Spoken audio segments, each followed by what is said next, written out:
Greetings and salutations, ladies and gentlemen. Welcome to Buff Gandhi Live. So, how many of you out there have ever been afraid of certain foods or certain food groups? I want you to raise your hand in the comment section because I have had the same issue for a long time. Whereas there are just certain foods or places that I just will not eat. Fried chicken is one. I will not eat fried chicken. Not because it's not good or it doesn't taste good, but because there's something in my mind that associates fried chicken with body fat. And there's other examples that I've had throughout the years that I've gained because I have been in this mode, and if you've been following me for long enough, you know that I have been very body conscious, and what I put in my mouth is what's going to represent on my body, and there are just certain foods that just I have a phobia of. And I know that there's a lot of people out here or out there or out wherever that have the same issue, and I'm going to talk to you today about 5 things that you can do to get rid of this food phobia. And the problem lies in our vernacular and our education as it comes to food, and the information that we get is we literally classify foods as, well, that's a good food, like a chicken breast, or that's a bad food, well, fried chicken. Well, it's still chicken. Yes, it's prepared differently, and yes, you probably would want to eat more of the grilled chicken versus the fried chicken. However, there's no real reason to be scared of this food over here, or carbohydrates, okay? Carbs is the best example here. There are so many people out there that are scared of carbohydrates. They will literally tell you to your face that if they eat or even look at a carbohydrate, that they put on weight, which is bullshit, okay? Nobody gains weight just by eating carbohydrates. You gain weight by eating too many calories.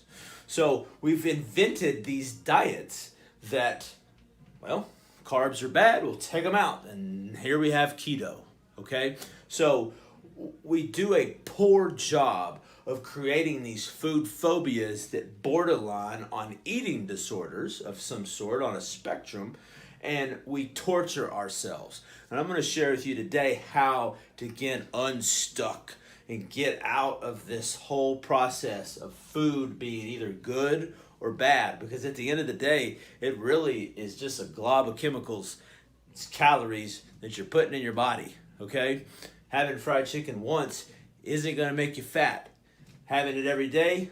Probably, okay? But again, it's not the food that we're afraid of. It's the effect that the food is going to have. And that's where we've got to overcome that hurdle and work through these things. So this creates this avoidance, okay? And there's been times within me that I have shied away from doing certain things, like going to a pizza party or going out to a bar where there's bar food, because I didn't want to eat that food. And I have stayed away from social events because of this. It's gotten to the point where I'm aware of these things now. And I'm sure there's lots of people out there that can relate to this, but this should not be the way that we live our lives, trying to avoid certain things because of food.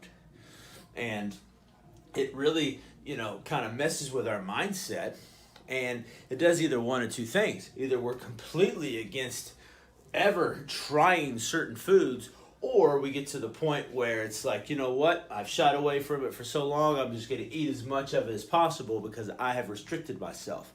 Neither one of those processes are good, and neither one of them are healthy. So we got to confront our fears. It's not the food itself, it's the potential effect that this food may have on us. What is the worst thing that's going to happen if you break down every once in a while and have a piece of pizza? What's the worst thing that's going to happen? If you were to literally write this out, take it from point A all the way to point Z, what is the worst thing that's going to happen? When you do that process, and trust me, I have, it's not that bad, okay?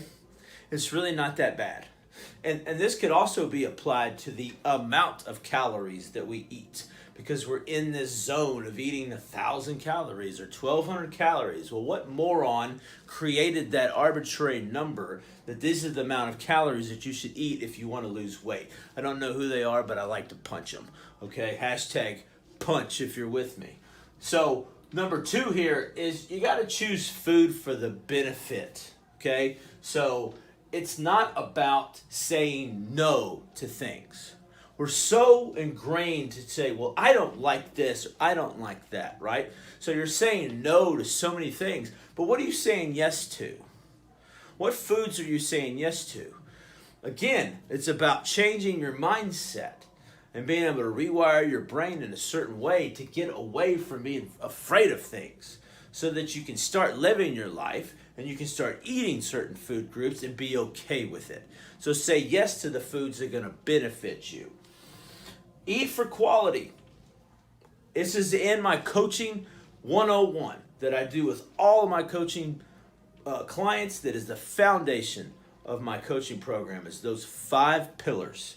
One of them being eating unprocessed foods, eating for quality. Because when you eat for quality, you're automatically getting those great nutrients in your body, and there is nothing bad that's going to come from that. So when you go to the point of eating for quality and forgetting about labels, and obviously if you've got diabetes, you probably should stay away from sugar. If you're allergic to gluten, then you need to not eat gluten or not eat bread, okay? Obviously, if you have those things, those conditions, I can't drink whey protein. Got to stay away from it. However, when you go for quality, great things happen. Banish forbidden food. What I mean by that is this. Get out of the mindset that there are no foods, or there are foods that you cannot eat. Stop outlawing foods. Because when you do that, you create phobias, you create fear around certain food groups, because you're telling yourself, if I eat that, I'm going to be fat. When you know damn well that isn't the truth. And number 5, you got to trust yourself. You really do. And if I put number 6 on here, find coaching, okay? Find somebody to coach you. I'm right here, all right, to coach you through this process, because this can be a difficult one. Because food is such a focal point of, what keeps us out of getting results physically is the foods that we're eating. And we've created such a dogma, minutia around this information that we're given, that's force-fed down our throats, that we have to be on a diet in order to get results. I'm here to tell you, you don't. And you don't have to be afraid of certain food groups. So, hashtag value. If you felt like that was a value, hit me in the comments section if you want more information or have a talk about this concept and this topic today. Buff Gandhi, I'm out.